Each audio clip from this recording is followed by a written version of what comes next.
Assalomu alaykum. 3-darsimizni, ya'ni to'plamdan 1-darsimizni uyga vazifa qismini ko'rib o'tamiz. Bizda qolgan ikkinchi misol ishlaymiz. 12 ayrilgan 6 bo'lingan 3 qo'shilgan 2 ko'paytirib 4. Birinchi ikkinchi raqamlarni bajaramiz. 6 ni 3 ga bo'lamiz. 2 12 ayrilgan 2 bo'ladi. Qo'shilgan 2 ni 4 ga ko'paytiramiz 8. Demak, avval ikkinchi raqamlar bajarilar ekan, undan keyin birinchi raqamlar bajarilar ekan. Endi ketma-ketlikda bajaramiz buni ham. 12 dan 2 ni ayiramiz 10, 10 ga 8 qo'shamiz, 18 bo'ladi. Bu javob C javob. Keyingi 3-misol ham qolgan. 18 ko'paygan 36 ayrilgan 16 ko'paygan 36 qo'shilgan 24 ko'paygan 27 ayrilgan 25 ko'paytirilgan 24 ayrilgan 21 ko'paytirilgan 5 ekan. Demak, bu yerda 1 2 3 4 5 ta ko'paytma bor. Birinchi ikkita ko'paytmaga qarasak, bir xil 36 bor. 36 ni qavsdan tashqariga chiqarib olamiz. Shunda 18 minus 16 hosil bo'ladi. Qo'shilgan deymiz, mana keyingi ishora yozamiz. Keyingi ikkitasiga qaraymiz. Bu ikkalasida bir xil 24 bor mana. 24 ni qavsdan tashqariga chiqarib olsak, 27 minus 25. Minus buni o'zi. 21 ni 5 ga ko'paytiramiz, 105. Endi bu 36 ko'paytirilgan 2 qo'shilgan 24 ko'paytirilgan 2 ayrilgan 105. Endi ikkalasidan 2 ni chiqarib olsak ham bo'ladi. Birato'la yozaman. Qo'shib ko'paytirsak 72, qo'shamiz ko'paytirsak 48, ayiramiz 105. Bunga buni qo'shamiz 120, ayiramiz 105 ni 15 ekan misolning javobi. Javob. 4-misolni ishlab berganman. 5-misol ko'ramiz. 5-misolda 15 ayrilgan 9 bo'lingan 3 qo'shilgan 4 ko'paytirilgan 3. Demak, birinchi buni bajaramiz, ikkinchi buni bajaramiz, keyin bir chekana bajaramiz. Shunda 15 ayrilgan 9 ni 3 ga bo'lamiz 3, 4 ni 3 ga ko'paytiramiz 12, 15 dan 3 ni ayiramiz 12, 12 ga 12 ni qo'shamiz 24.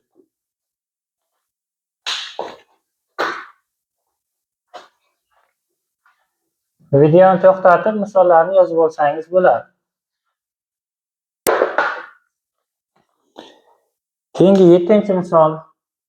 7-misolda 21 ko'paygan 17 ayrilgan 18 ko'paytirilgan 17 qo'shilgan 17 ko'paygan 15 ayrilgan 15 ko'paytirilgan 14 qo'shilgan 18 ko'paygan 13 ayrilgan 15 ko'paytirilgan 13. Har ikkitasini bitta deb qarasak ham bo'ladi. Bu ikkitasini bitta deb qaraymiz, bu ikkitasini, bu ikkitasi. Birinchi ikkita ko'paytuvchida bir xil 17 bor mana. 17 ni chiqarib olsak, 21 minus 18 bo'ladi. Keyin plus. Keyingi ikkitasida bir xil 15 bor. 15 chiqarib olsak, 17 minus 14 bo'ladi. Keyingi ikkitasida bir xil 13 bor mana. 13 chiqarib olsak, 18 minus 15. Bu umumiy ko'paytuvchini qavsdan tashqariga chiqarish deyiladi. Endi 17 ni o'zi ko'paytirilgan bundan ayirsak 3 plus 15 ni o'zi ko'paytirilgan qavs ichini ishlasak 3 plus 13 ni o'zi ko'paytirilgan qavs ichi yana 3. Endi uchala ko'paytmada ham 3 bor mana. Umumiy ko'paytuvchi shuni qavs tashqariga chiqarib olsak, bunda 17, ikkinchisida 15 qoladi, uchinchisida plus 13 qoladi. Keyin bu 3 ko'paytirilgan qavs ichini hisoblasak, 17 ga 13 qo'shamiz 30, 15 qo'shamiz 45, 3 ta 45, 135 degan javob B javobi.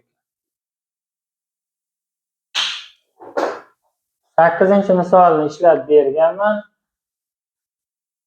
9-misolni ishlaymiz. 9-chi misolda 27 ko'paytirilgan 23 minus 24 ko'paytirilgan 23. Qo'shilgan 21 ko'paytirilgan 19 ayrilgan 18 ko'paytirilgan 19. Qo'shilgan 17 ko'paytirilgan 11 ayrilgan 14 ko'paytirilgan 11. Har ikkitasini bitta deb qaraymiz. Endi birinchi ikkitasida 23 bor. 23 ni xavf tashqariga chiqarsak 27 minus 24. Plus keyingi ikkalasida 19 bor. 21 minus 18. Plus keyingi ikkalasida bir xil 11 bor. 11 xavf tashqariga chiqarsak 17 minus 14.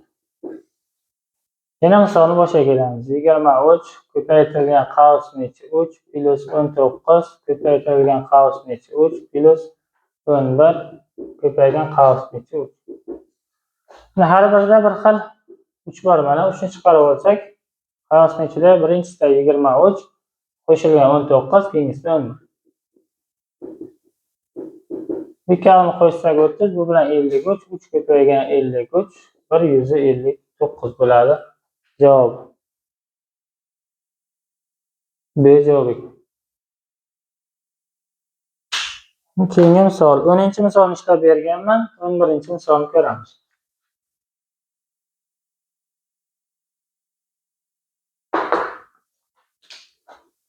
Birinchi misolda 45815 ko'paytirilgan 45818 ayrilgan 45814 ko'paytirilgan 45816. Hisoblashimiz kerak. Ichidan eng kichigi shu. 45814 ni A deb olamiz. Shunda 45815 bu 45814 plus 1 desak bo'ladimi? 15 beradi. Ko'paygan. Buni 45814 plus 4 desak bo'ladimi? 18 bo'ladi. Buni o'zini yozamiz.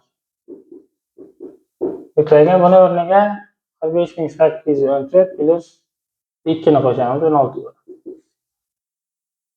Endi buni A dedik mana, o'rniga A yozamiz. A plus 1 qavsni ichida ko'paygan A plus 4 qavsni ichida ko'paygan, buni o'zi A ko'payganimiz ayrilgan. Ko'paygan bu A plus 2. Hadmat ko'paytiramiz. A ni A'ga ko'paytiramiz. A ni A'ga ko'paytirsak A kvadrat. A ni plus 4 ga ko'paytiramiz. Plus 4A. A ni ikkalasiga ko'paytirib bo'ldik. Endi plus 1 ni ko'paytiramiz. Plus 1 ni A'ga ko'paytirsak plus A. Plus 1 ni 4 ga ko'paytirsak plus 4. Endi minus yozamiz, u ko'paytirish bajaramiz. Chunki ko'paytirish birinchi bajariladi. Minus A ni A'ga ko'paytirsak A kvadrat bo'ladi. Endi mana minus A ni ko'paytiramiz plus 2 ga. Minusni plusga ko'paytirsak minus, A ni 2 ga ko'paytirsak 2A bo'ladi. 2A degan 2 ko'paytiruv A degan. Endi bir xilliklariga qaraymiz. A kvadrat minus A kvadrat. Buni ishorasi plus, buni ishorasi minus. Plus ishora yozilmagan faqat. Ishoralar har xil bo'lsa ayriladi, ya'ni nol bo'lib ketadi. Endi mana bir xilliklar 4A, bitta A, ikkita A. Demak, ishorasi plus 4A plus 1A. 5A bo'ldi. Ayrilyapti 2ta A. 5ta A'dan 2ta A'ni aytsak 3A bo'ladi. Plus mana 4 ni o'zi. Bular boshqa ifoda qo'shilmaydi. Kimdir 3 ga 4 ni qo'shib 7ta deb yozib qo'yadi, bu xato. Bu harfiy ifoda, bu sonli ifoda, bu umuman boshqa narsa, bu umuman boshqa narsa qo'shish mumkin emas. Buni algebradagi ifodalar degan mavzuda o'tamiz. Biz hadma-had ko'paytirishlarni ham o'sha mavzuda o'tamiz. Tushunmayotgan bo'lsalar xafa bo'lmanglar. Bularni hali o'tamiz. Endi demak, qo'shib bo'lmaydi dedik. Buni qo'shish shakar bilan makaronni qo'shishda gap bo'lib qoladi, shuning uchun xato. Endi A ni o'rniga buni keltirib qo'yamiz. Ya'ni 3 ko'paytirilgan A plus 4 bo'lsa, 3 ko'paytirilgan A ni o'rniga 45814 yozamiz. Qo'shilgan mana bu 4. Endi bu 135, 137442 shunaqa bo'ladi. 42 ga keyin 4 qo'shib qo'ysak 46 bo'ladi. Shunaqa javob 11 da A javob ekan. Endi keyingi misol 12-misolni ham ishlab bermagan ekanman. Ko'ramiz uni.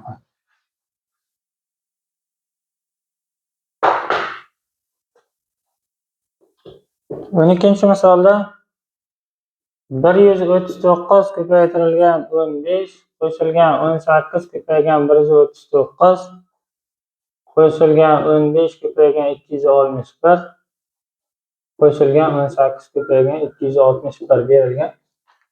Birinchi ikkitasiga qarasak, bir xil 139 bor. Birinchisida 15 qoladi, plus keyingisida 18 qoladi. Buni qarshi tashqariga chiqardi. Plus. Keyingi ikkitasiga qarasak, bir xil 261 bor. Buni qarshi tashqariga chiqarsak, bunda 15 qoladi, o'rta plus, bunda 18 qoladi. Hisoblaymiz. 139 ko'paygan 15 ga buni qo'shsak 33. Qo'shilgan 261 ko'paygan qo'shsak 33. Endi bir xil 33 hosil bo'ldi. Mana buni qarshi tashqariga chiqarsak 139 plus 261. 33 ko'paygan, buni qo'shsak 300 ekan. Buni ko'paytirish uchun 33 ga ko'paytiramiz. Ikkitasi 66, 132 nollarni orqasiga yozamiz. 13200 ajoyib. Keyingi 13 ni ishlab berganman. 14-masalani ishlaymiz.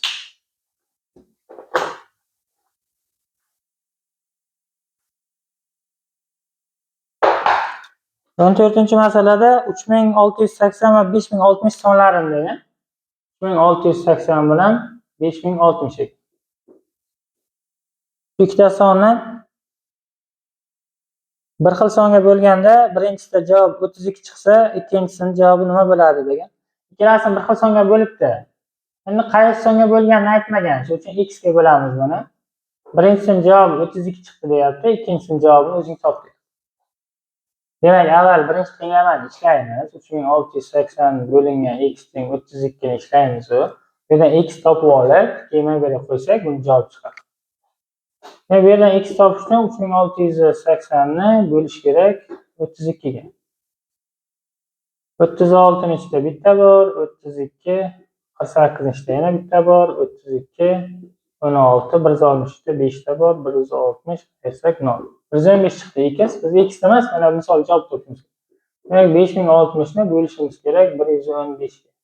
560 da 4 ta bor, 460 ayirsak 46, 4 ta bor, 460 ayirsak 0.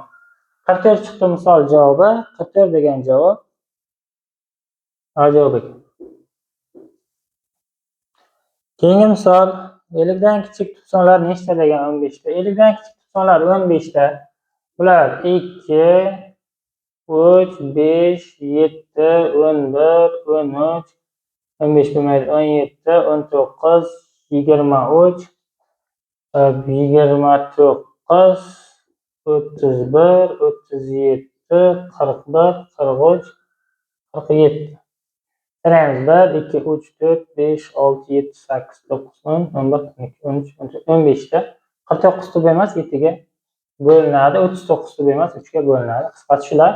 Bular 15 ta ekan. 15 javobi 15 chiqdi, B javob ekan. Keyingi misol 16 ni ishlab berdim. 17-misol.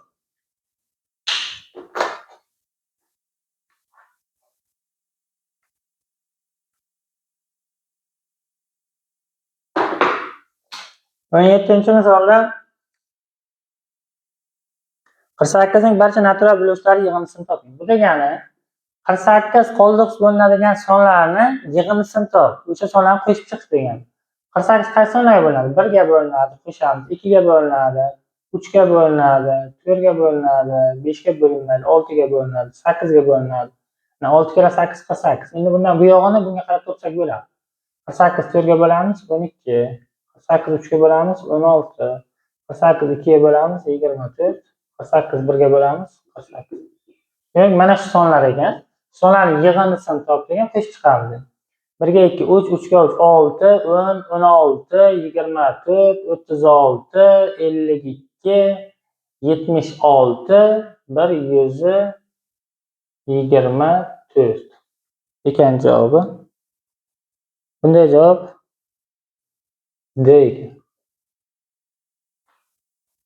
18 ishladik. 19-misolni ishlaymiz. 19-misolda 1, 2, 3, 4, 5, 6 va hokazo belgili yo'q edi lekin. Shunaqa qilib 49, 50 gacha bo'lgan sonlar ketma-ket yozilgan. Shuni raqamlar yig'indisini top kelgan. Formula bo'yicha ishlashni o'rgatdim. 5n + 80 50 ta son uchun deyildi. 1 dan 50 gacha 50 ta son bor. Tushadi formulaga. 5 ko'paygan n o'rniga 50 yozamiz. +80 butang qo'shsak 2 ko'paytirsak 250, qo'shsak 330 degan javob bejavob. Endi bundan tashqari bittalab qo'shib chiqish usulini ham o'rgatdim darsda. Shuni ishlasangiz ham bo'ladi. Endi 3-usulni o'rgataman deb va'da bergandim. Uni ham o'rgataman. Bu ham formula, lekin formulalarni tavsiya qilmayman. Bittalab qo'shib chiqish tavsiya qilaman. Shunda xato qilmaysiz. Formulasi n taqsim 10 ko'paygan qavsning ichida 41 plus n taqsim 2 edi. Adashmasam. Bu formula 1 dan boshlansagina hisoblaydi. 1 dan boshlanib, oxiri 0 bilan tugasa 50 gacha, 40 gacha, 70 gacha, 90 gacha hisoblab beradi 1 dan boshlab. Tepadagi bu formula 50 dan hisoblab. Endi bizda bu formulaga tushyapti bu, chunki 1 dan boshlanyapti mana va oxiri 0 bilan tugagan 50 gacha. Demak, n o'rniga 50 yozamiz deb kelishdik. 50 bo'lingan 10 ko'paygan 41 plus 50 taqsim 2 bo'ladi. N'larni o'rniga 50 yozdik. 50 10 ga bo'lsak 5 ko'paygan 41 plus 25. Unda 5 ko'paygan 66 ko'paytirsak 330. Javob bir xil chiqdi. Bejavob.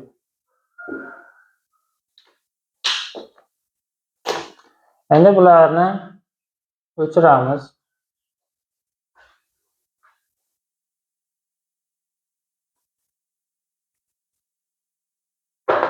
Endi hozirgi formulamiz bilan yana bitta misolni ishlaymiz. Masalan, 20-misolni ishlaymiz. 21, 22, 23, 24 va hokazo 69, 70. Bunda ham 1 dan 20 gachasi yo'q. 70 gacha 70 ta bo'lsa 20 ta aytsak 50 ta son mana. 50 ta son. Demak, 5n + 80 bunda ham qulay. Shu bilan hisoblaymiz. 5 ko'paygan n o'rniga 70 yozamiz. Plus 80. Ko'paytirsak 350, qo'shsak 430 ekan. Endi bu yergi formula bilan hisoblaymiz.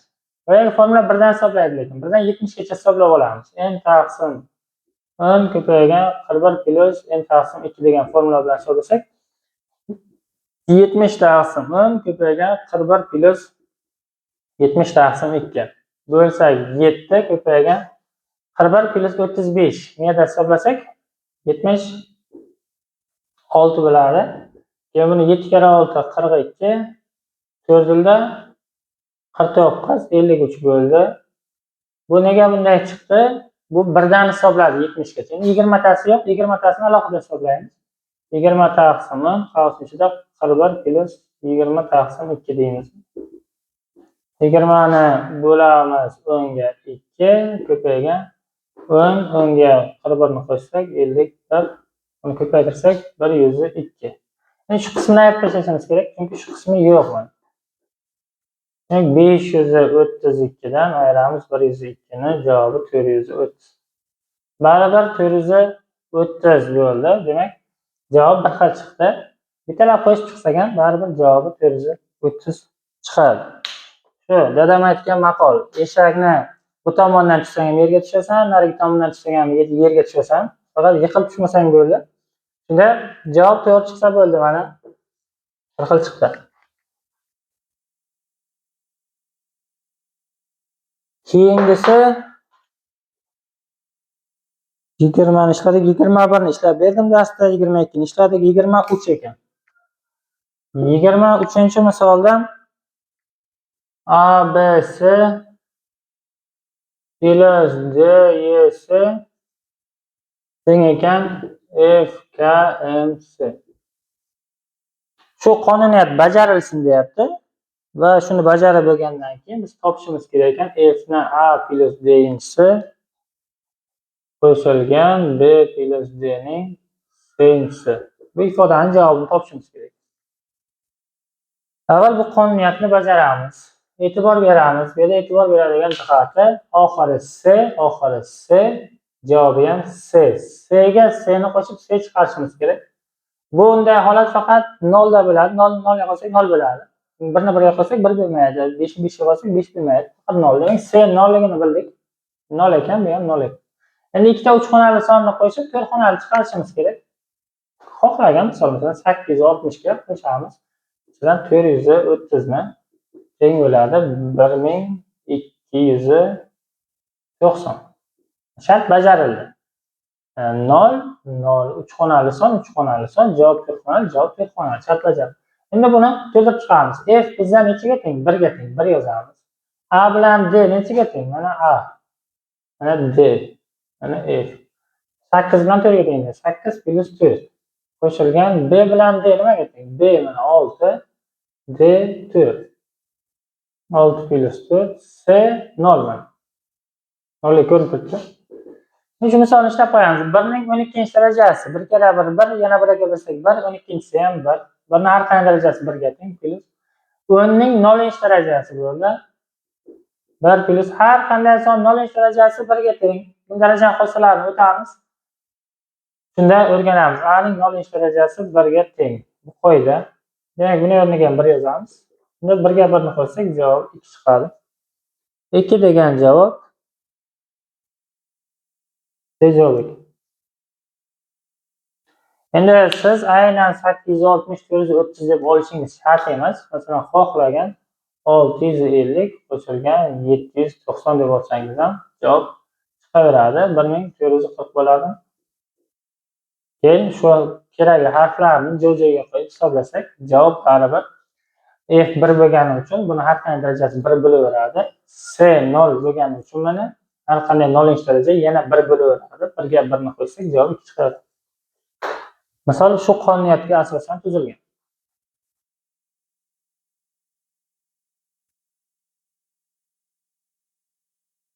Yigirma uch ketdi 24. 999 ning kvadratini hisoblang deyilgan. Buni hisoblaydigan bo'lsak 999 ko'paygan 999 degani. Shuni ko'paytirib qo'yasizlar. Tagma-tag shunday. Shunday javob chiqadi. Bu javob B javob deb berilgan. O'shuncha qilib ko'paytirib vaqtni ketkazmadim. Ko'paytirsalar shuncha javob chiqadi. Yoki buni osonroq yo'li qisqa ko'paytirish formulasida 1000 minus 1 999 ning kvadrati deb keyin hisoblasak ham bo'ladi. A ning kvadrati 1000 ning kvadrati 1 million minus 2A B S 2 ga ko'paytirsak ikkalasi 2000 plus B ning kvadrati 1. 1 million so'm puldan 2000 so'mni aytsak 998 ming bo'ladi. Keyin 1 ni qo'shib qo'ysak 998 ming 1 bo'ladi. Javob shu bo'ladi. Bunday hisoblash ham mumkin, masalan. Yoki yana bitta yo'li endi 9 ning kvadrati, 9 dan bitta kichik son yozamiz. 8 yoniga 1 yozamiz. 81 bo'ldimi? 99 ning kvadrati bo'lsa 99 dan bitta kichik son yozamiz. 98. Bu yoqda 2 yozing, bu yoqda 2 yozish kerak. Oxirgisi 1 bo'ladi. Shuning uchun bitta 1, bitta 0 yozamiz. Endi 999 ning kvadrati. Bitta kichik son yozamiz. Oxiri 1. Bu yoqda 3 ta yozganim uchun bu yoqdan 3 ta bo'lish kerak. 0 yozamiz. 9999 ning kvadrati. Bitta kichigini yozamiz. 4 ta bitta yozdik. Bu yoqda ham 4 ta yozishimiz kerak. 3 ta 0. Va hokazo davom ettirsak bo'ladi. Shunaqa. Endi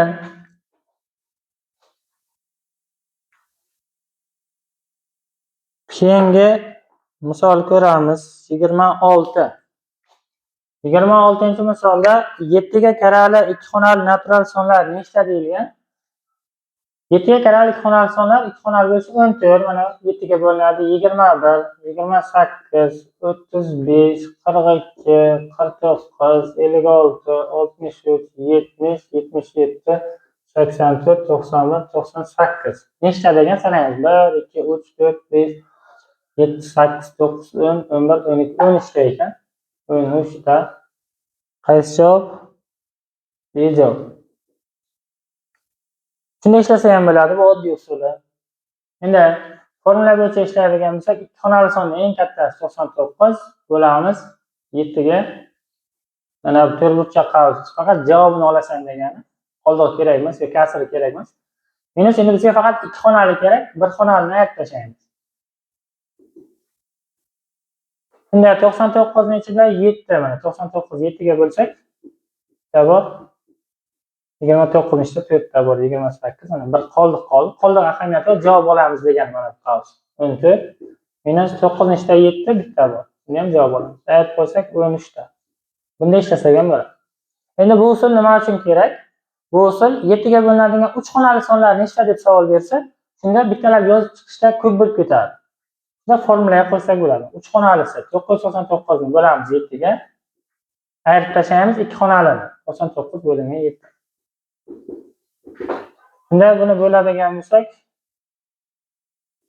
9 ichda bitta, 7, 29 ichda 4 ta, 28, 19 ichida 2 ta, 14, 5. Qoldiq ahamiyat bermaymiz, javob yozamiz.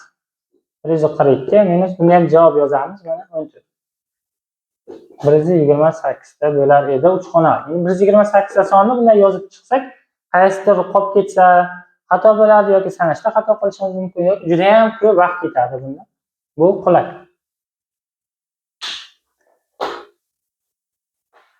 Lekin buni bizga keragi yo'q. 26-misolning javobi mana A javob. Keyingi misol 27-misolda 249 ko'paygan 250 minus 250 ko'paygan 251 qo'shilgan 251 ko'paygan 252 ayrilgan 252 ko'paygan 253 qo'shilgan 253 ko'paygan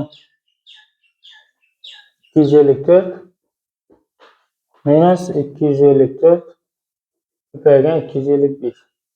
Shu misolni ishlaymiz. Bunda ham har ikkitasini bitta deb qaraymiz. Ikkalasidan 250 chiqarib olsak 249 minus 251. Bu ikkalasidan bunda bir xil 250 edi. 252 ni chiqarib olsak 251 minus 253.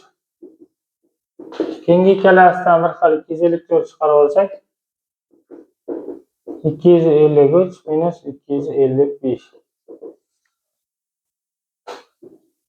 Şimdi 250 o'zini yozamiz, ko'paygan ayirsak minus 2.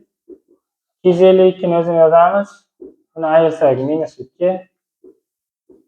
254 ni o'zini yozamiz, ko'paygan kichik sondan katta sonni ayiryapmiz. Minus qo'yyapmiz, kattasidan kichigini ayiryapmiz 2. 2 ta ishora yonma-yon kelgancha ikkinchisini qavsning ichiga yozyapmiz.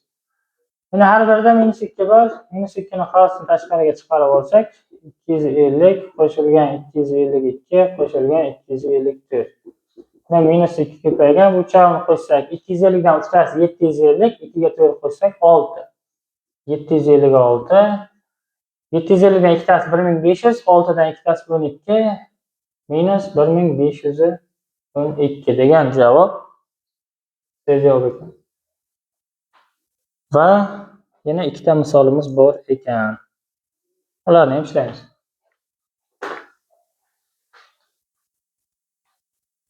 Qanchadan beri video vazifa qilmaganimga odam charchab qoldi. Xo'p, davom etamiz. 29. 2001 ko'paygan 2004 minus 2002 ko'paygan 2003. Eng kichigi 2001, shuni A deb olsak, 2004 ni A plus 3 deb yozamiz. 2002 ni A plus 1 deymiz. 2001 da bu, 1 ni qo'shsak 2002 bo'ladi. Mana 2001 nechi qo'shamiz? 2 qo'shamiz. Endi hadma-had ko'paytiramiz. A ni A ga ko'paytirsak A kvadrat, A ni plus 3 ga ko'paytirsak plus 3 A ni A ga ko'paytiramiz A kvadrat, mana ishorani tasvir ettiramiz. Minus ishora. Bunda A kvadrat bu bilan minus A kvadrat. A ni plus 2 ga ko'paytiramiz. Plus 2 bu minus bilan minus 2. Plus 1 ni A ga ko'paytiramiz. Plus 1A, mana minus bilan minus 1A. Plus 1 ni plus 2 ga ko'paytiramiz. Plus 2, mana minus bilan minus 2. Buni bir xilliklarni topamiz. A kvadrat minus A kvadrat 0 bo'lib ketadi. 3 ta A'dan ayiramiz. 2 ta A ni ayiramiz 1 ta A ni. Ya'ni 2 ta bitta 3 ta A ayrilyapti. 3 ta A'dan 3 ta A ayrilsa 0 bo'lib ketadi. Javob shuni o'zi. Ishorasi bilan yozamiz. Minus 2. Demak, javobi minus 2 javob. Va oxirgi 30-misolda dastlabki 100 ta natural sonlarni yozganda 7 raqam necha marta takrorlanadi deyilgan. Yozib chiqamiz endi. 7 da bor 7, 17 da bor, 27 da bor, 37 da, 47, 57, 67. Shunda xato qilmanglar, keyingisi 71. 77 deb yozib ketsak bo'ladi. Ya'ni 71, 72, 73, 74, 75, 76, 77, 78, 79, 87, 97. Savolga diqqat bilan qarang. 7 raqami necha marta takrorlanadi? Nechta 7 raqam bor deyapti. Nechtaligini sanayman. 1, 2, 3, 4, 5, 6, 7, 8, 9, 10, 11, 12, 13, 14, 77 da 2 ta mana. 15, 16, 17, 18, 19, 20 ta. 20 ta 7 raqam bor ekan. 20 ta degan javob bejavob. Masalan, shu savolni ozgina o'zgartirib boshqa javob chiqarsa bo'ladi. Dastlabki 100 ta natural sonlarning nechtasida 7 raqami qatnashadi desa, 19 ta sonda qatnashadi. Javob 19 chiqib qoladi. Shuning uchun savolning shartiga har bitta so'ziga e'tibor berib, savolni to'g'ri tushunib, keyin javobni topish kerak. Demak, birinchi darsimizning uyga vazifa qismi tugadi. Barcha misollar ko'rildi. To'plamdan birinchi mavzuning to'liq hamma misollarining ishlanishi video darsda bo'ldi. Faqat bundan to'g'ri foydalanish kerak. Ya'ni video darslarda uyga vazifalarni tashlab borganda uni qaysidir masalan repetitorga borasizmi, tayyorgarlikka borasizmi, tayyor uyga vazifa sifatida daftar ko'chirib, daftarga to'ldirib vaqtni bekorga sarflagandan ko'ra undan maqsadli ravishda foydalansangiz maqsadga muvofiq bo'ladi. Darsimiz tugadi. Xayr, salomat bo'linglar.